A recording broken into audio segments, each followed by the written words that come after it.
Hi Jessica, Nick is here. I'm 40-something, born in Kiev, then USSR in the 70s. I was 17 when the enormous Soviet Empire started to crumble. I escaped from behind the Iron Curtain, then immigrated to Israel, where I was lucky enough to become a lawyer by the age of 23. By the time I'd finished my studies, Ukraine came out independent from the Big Bang of the USSR and offered endless business opportunities. After considering few choices for further career, I returned to now independent Ukraine in the late 90s as an Israeli citizen and established with partners an international law firm, which I managed during its first years. As primarily a commercial lawyer, I counseled a wide range of multinational, sovereign, corporate, and individual clients engaged in diverse areas and industries. Simultaneously with promoting the law office, I worked for an international business group and took part in different projects, mostly in real estate as well as in privatization, defense, medicine, and telecommunication in Ukraine and some other countries, such as Moldova, Russia, Poland, and Lithuania. For some years, I was sharing my time between family in Israel and work and business, mostly in former USSR countries, virtually living on the plane between Middle East and Eastern Europe.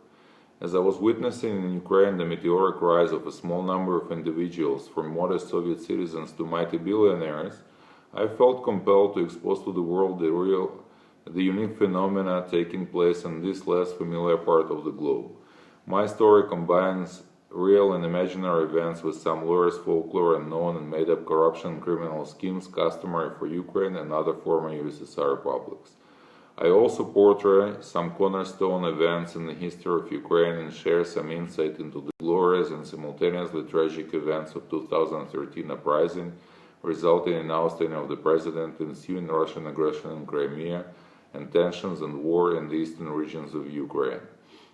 The imaginary characters are designed to reflect real behavior and mentality and provide decent entertainment for the readers.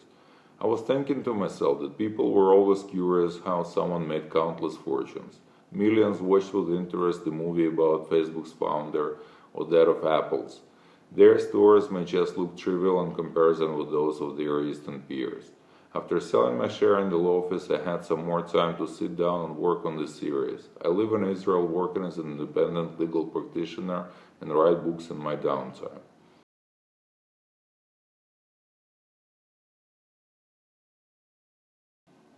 Well, I'm not sure there was a moment, but I remember watching a TV series in Israel about some Russian or Ukrainian oligarch coming to Israel, buying a soccer club, and so on. It was so naive and cliched, but still so popular that I thought to myself that I can try to come up with something much more realistic and authentic. Over the years, I was occasionally drafting scenes or writing down some ideas. I probably wouldn't have finished writing were it not for my friend and published non-fiction author who liked the idea and agreed to join the project, which eventually evolved into the first book, Rise of an Oligarch. Here it is, and to which I added later a sequel, Mortal Showdown, already on my own. Here is the sequel.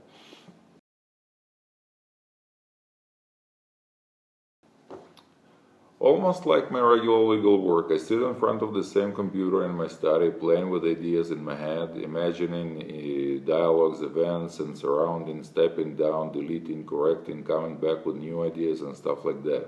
Smiling when I'm satisfied with some particular nuance, or annoyed if I'm not sure I have an episode the way I want.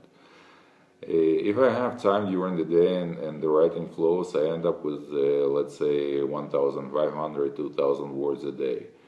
But I don't always have time to dedicate long hours to writing, unfortunately.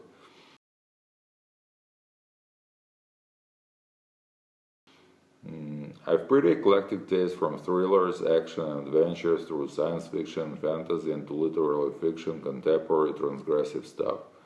Where I can, I try to read in the original language, be it in English or Russian. Much less frequently, I pick something up in Hebrew or Ukrainian. I don't really like classics because they were compulsory at school and I just couldn't stand reading as a task rather than leisure.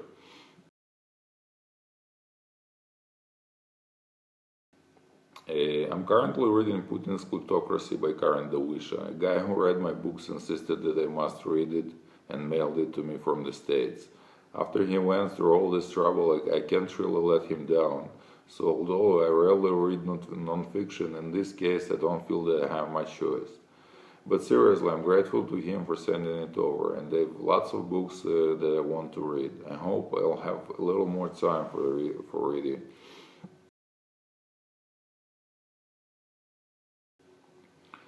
Yep, I'm working on the third installment, which should conclude a trilogy for the time being at least. I have a rough draft which I plan to fine-tune in the coming months.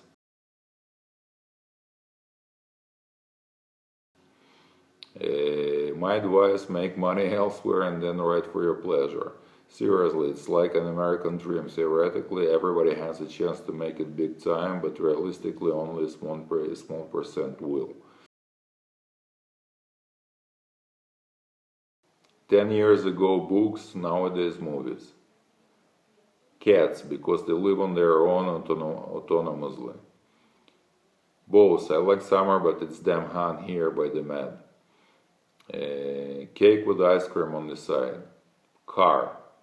Physical, I'm spending way too much time in front of screens of all kinds. Nights out, but not sure I have enough drive left for that. To combine both, to have a villa in the city. This one's hard. I'd go with teleporting, although it's not on one of the choices. Future, I rarely look back. A phone call. Car, I'm kind of afraid of flying, says the guy who flew hundreds of times. Hotel, but I like camping too. I'm a lone wolf, but I don't attack anyone. I had both, but now that I'm thinking about it, I don't look at the pictures that much. Already found, can I take the lottery now? Maybe being an oligarch? Beware, some of them bite. Thanks a lot, guys, for suffering through this barely understandable Russian English rant. See you around.